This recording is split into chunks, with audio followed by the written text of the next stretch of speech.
হে বাংলাদেশ, বাংলাদেশ।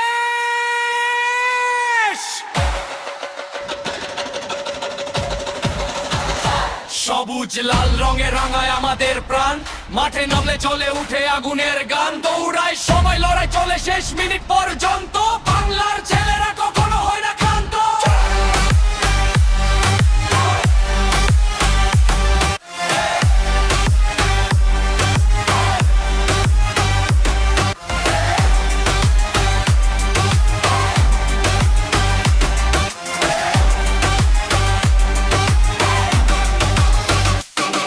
জামাল ভুঁইয়া মিডফিল্ডে আগুন জ্বালে, টপু বারমান দেয়ালে মতো দাঁড়িয়ে থাকে, রাকিব হোসেন গতিতে করে ঝড়পুরে খুঁজে এগিয়ে